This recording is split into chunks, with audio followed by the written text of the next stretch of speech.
कितनी लो भाई 400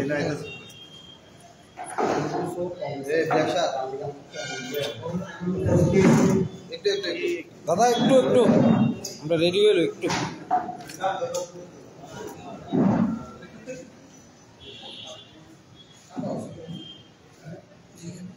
না না কি দাঁড়াতে দাঁড়াও একটু দাঁড়াও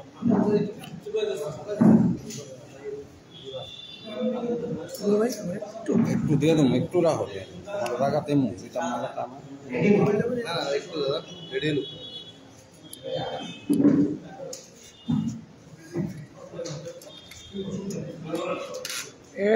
অভিজিৎ অ্যাডভোকেট স্যার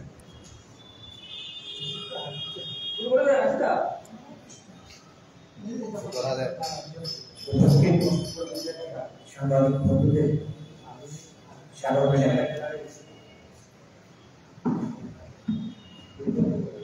আমরা গতকাল দুটি বিষয়ের উপরে রাজ্যের জনগণের দৃষ্টি আকর্ষণ করা হচ্ছে।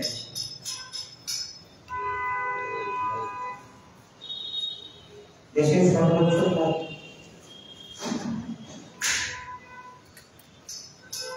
ইলেকট্রাল বন্ড যে রায় দিয়েছে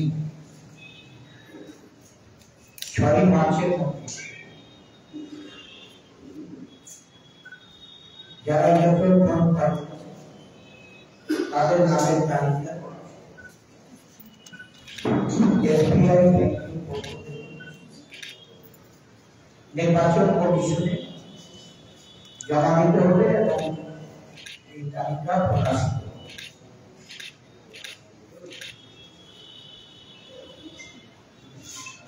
নির্ধারিত দিনের আগে 4 মার্চ এসবিআই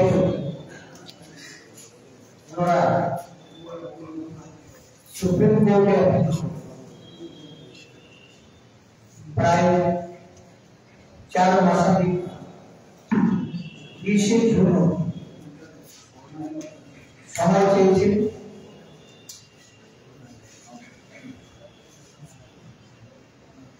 এর পরিপ্রেক্ষিতে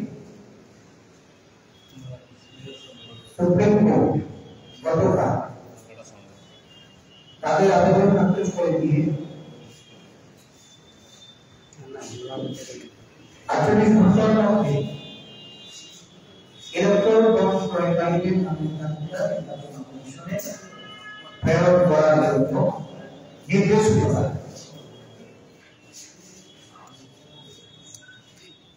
একটা কথা আমার মনে হয়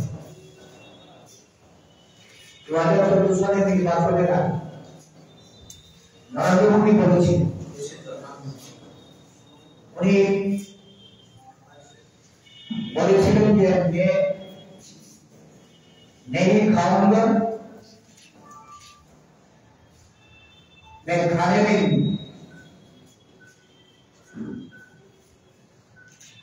मैं नहीं खाऊंगा मैं खाने भी नहीं।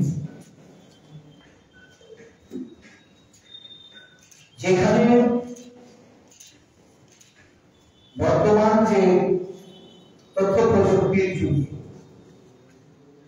খুব স্বল্প সময়ে 24 ঘন্টার মধ্যে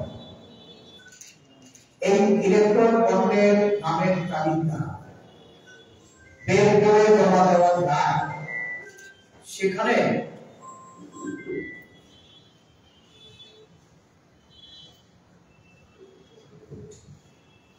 चार मास के समझ चाहो एसबीआई কর্তৃপক্ষ এই ভূমিকায় কেন অবতীর্ণ হল, কাদের বাঁচাতে চাইছে, এই নামের তালিকা যাদের নাম অন্তর্ভুক্ত আছে নাম প্রকাশ হলে সমূহ বিপদ তাদের কারাবরণ করে অনৈতিকভাবে বিভিন্ন সুযোগ সুবিধা আদায় করেছে, তাদেরকে নানাভাবে ক্ষমতা প্রয়োগ করে বন ক্রয়ের মাধ্যমে অর্থ হাতিয়ে নেওয়ার সুযোগ নেওয়া হয়েছে।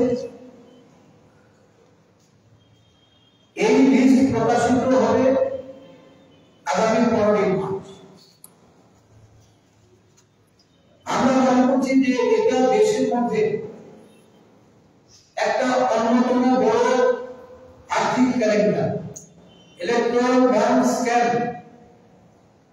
এটার নাম প্রকাশ হলে দেশের মানুষ জেনে যাবে যে কারা কোন রাজনৈতিক দলকে কি পরিমাণ অর্থ প্রদান করে নানাভাবে অন্যায়ভাবে অনৈতিকভাবে আর্থিক লাভালাভ হয়েছে বা নানাভাবে অর্থনৈতিক যে স্বেচ্ছাচারিতা এর মাধ্যমে এই অর্থ বিনিয়োগ করা হয়েছে, অর্থ লুণ্ঠন করা হয়েছে।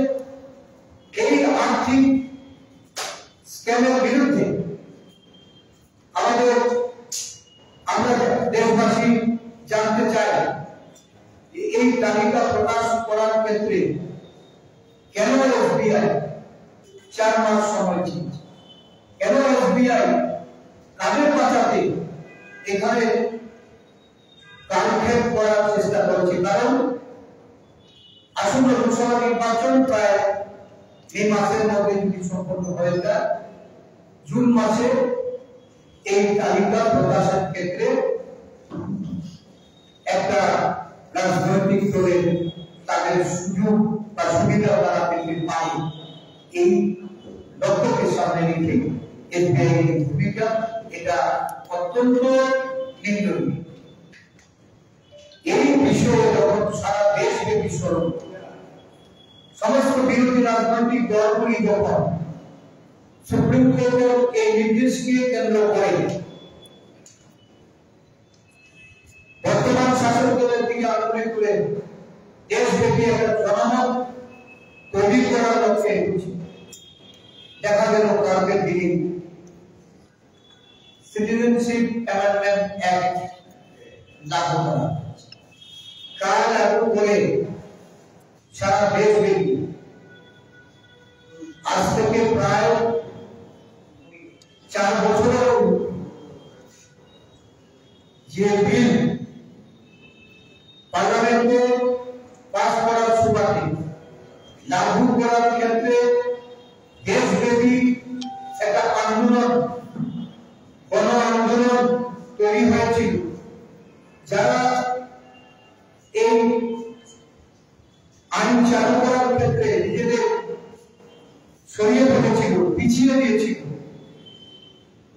এই নির্বাচনের প্রাক্কালে আবার এই আইন লাগু করে সংবিধানের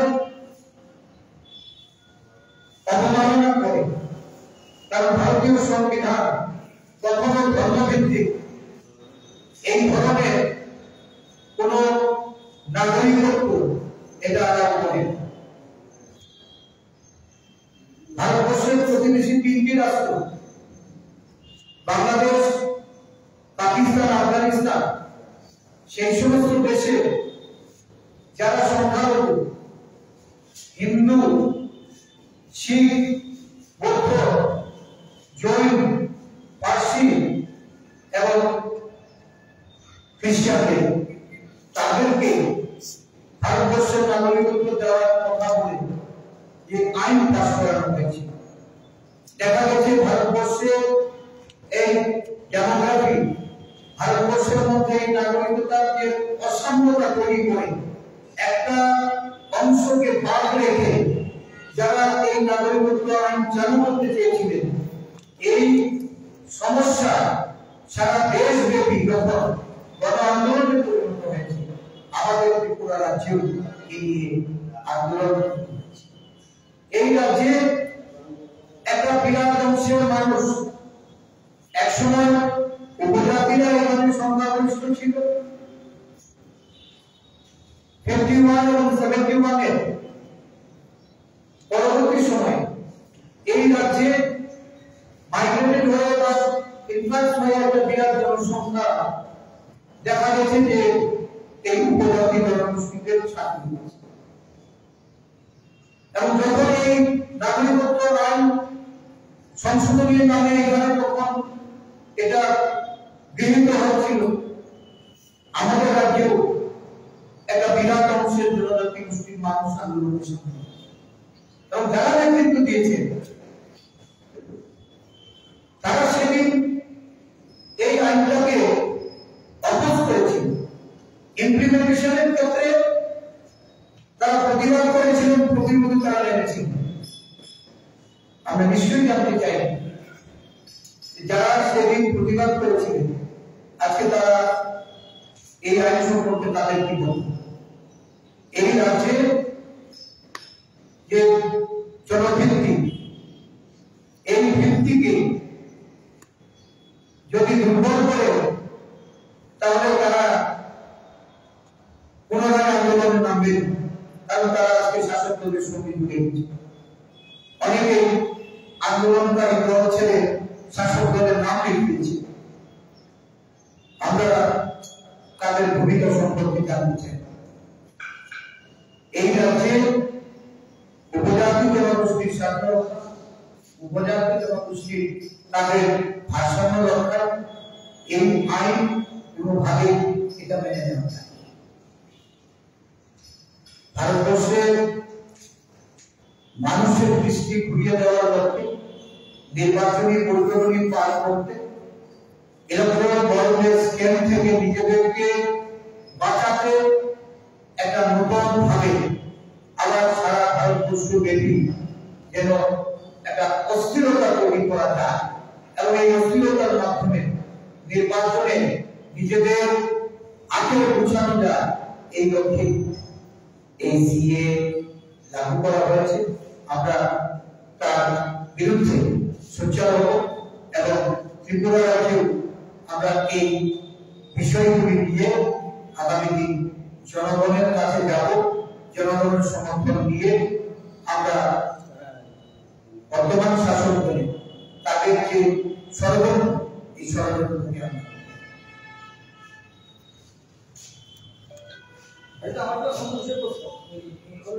আপনারা পশ্চিম আসনে প্রার্থী ঘোষণা করেছেন, আপনি নিজেই প্রার্থী। এক্ষেত্রে পূর্ব আসনে আপাতত ইন্ডিয়া জুড়ে হবে আর খুশি করে কে জানো না। দেখুন, এটা আমাদের সর্বভারতীয় স্তরে একটা অ্যালায়েন্স কমিটি গঠিত হয়েছে, যার নেতৃত্বে আছেন আমাদের মাননীয় সাংসদ রাজ্যসভা মুকুল মাস্তিজি। উনি ইন্ডিয়া জোটের সমস্ত জোট সঙ্গীদের সঙ্গে কংগ্রেস দলের তরফে বিভিন্ন রাজ্যে আছে, সেখানে জোটের ধরন কি হবে এবং জোটের মাধ্যমে নির্বাচনী লড়াইয়ের যে প্রস্তুতি, এই প্রস্তুতি সম্পন্ন হয়ে চলেছে। আমাদের Congress election committee, central election committee পশ্চিম আসনে প্রার্থী বাছাই করে প্রতিনিধি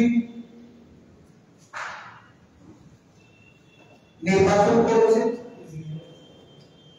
পশ্চিম আসনে আমাকে মনোনীত করে প্রার্থী হিসাবে ঘোষণা দেওয়া হয়েছে। ইন্ডিয়া জোট ত্রিপুরা রাজ্যে লড়াইয়ে অবতীর্ণ হবে এবং এই ইন্ডিয়া জোটের শরীর হিসাবে বামপন্থীদের সঙ্গে আমাদের কেন্দ্রীয় নেতৃত্বে তাদের আলোচনার মাধ্যমে আমরা সিদ্ধান্ত উপনীত হয়েছি পূর্ব ত্রিপুরা আসনে ইন্ডিয়া জোটের বামপন্থের প্রার্থীরা লড়াই করবে। আমি অনুরোধ করব আমাদের রাজ্যে বামফ্রন্টের যারা কর্মকর্তা, যাদের সঙ্গে আমরা বিভিন্ন সময়ে আলোচনা করেছি এবং আমাদের যে মতামত তাদের কাছে আমরা রেখেছি এবং তারাও তাদের কেন্দ্রীয় নেতৃত্বের গোচরে সেই বিষয়গুলি নিয়ে গেছে যতদূর আমার জানা।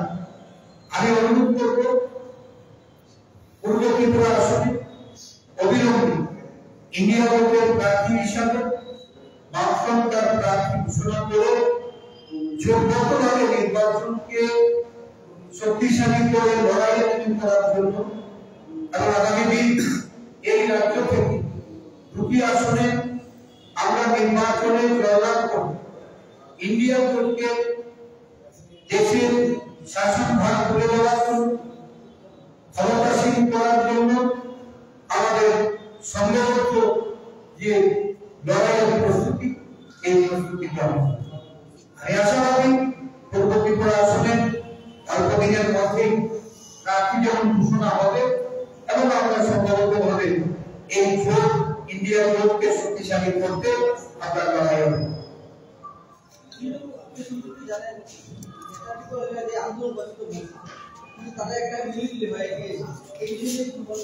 আপনারা এখন পর্যন্ত বলতে জানেন যে ঢাকা ত্রিপুরা যে দাবি এগ্রিমেন্টের কোন পর্যায়ে এটা আছে, যে এগ্রিমেন্ট হয়েছে, কারণ আমি দেখছি মাথার বিধায়করা তারাই ভোট প্রকাশ করছে, মাথার তৃণমূল স্তরের কর্মীরা তার কাছেও এই বিষয়টা পরিষ্কার নয় যে আদৌ এই এগ্রিমেন্ট মনে যে মূল দাবি, এই দাবির কতটা সমাধান বা এই দাবির আদৌ ভবিষ্যতে সফলতা তারা পাবে কিনা, এই নিয়ে সেই দলেও বর্তমানে কমে আছে। আমরা চাইব কংগ্রেস দল যেটা বিশ্বাস করে আদিবাসীদের তাদের ক্ষমতায়নের প্রশ্ন, এডিসি কে শক্তিশালী করা এবং এডিসি কে শক্তিশালী করার জন্য কংগ্রেস পার্লামেন্টে 125তম যে সংশোধনী বিল নিয়ে এসেছে, এই বিল বিগত 10 বছরে বিজেপি সরকার এটা উত্থাপন করে এবং এটাকে তারা পাস করে। রাজ্য থেকেও রাজ্যের সরকার উপজাতি বান্ধব, উপজাতিদের তাদের উন্নয়নের কথা বলেন, একবারও তাদেরকে ডেভেলপমেন্ট সরকার, কেন্দ্রীয় সরকার, এই সরকারের কাছে তারা এই বিলটা পাস করানোর জন্য অনুরোধ করে। কিন্তু আমরা সুপ্রিমোকে আমরা দেখেছি যে উনি সাংবিধানিক সলিউশন, কনস্টিটিউশনাল সলিউশন, আমি জানি না কনস্টিটিউশন সলিউশনটা 125তম সংশোধনী এটা আদৌ এটা উনি ওই ভারতে বিশ্বাস করে বা কংগ্রেসের এই প্রস্তাবকেই তারা বিশ্বাস করে তারা সেখানে আবেদন করেছেন কিনা, যদি করে থাকেন এই এগ্রিমেন্ট উদাহরণ কিন্তু এই বিষয় তো যেখানে এগ্রিমেন্ট স্পেসিফিক না, তাহলে এটা নিয়ে যারা করেছেন তাদের ক্লারিফিকেশন দেওয়া যে আদৌ এই এগ্রিমেন্টে ত্রিপুরা রাজ্যের আদিবাসী জনগোষ্ঠীর কোনো লাভ হবে, আদিবাসী জনগোষ্ঠী তাদের উন্নতি, তাদের ক্ষমতায়নের জন্য তাদের কোন সুযোগ থাকবে কিনা, তাদের মধ্যে তারা আলোচনা করেছে। রাজ্যবাসী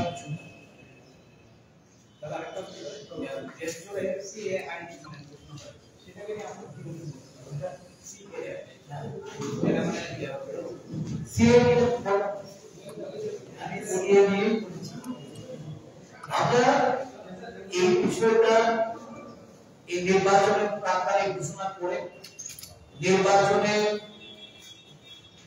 ইলেকট্রাল বন্ডের যে স্ক্যাম, এই স্ক্যাম থেকে পরিত্রাণ পেতে শাসক জনগণের মধ্যে দৃষ্টি ঘুরিয়ে দিয়ে একটা বিভ্রান্তি তৈরি করে তারা নির্বাচন পার হতে চাইছে।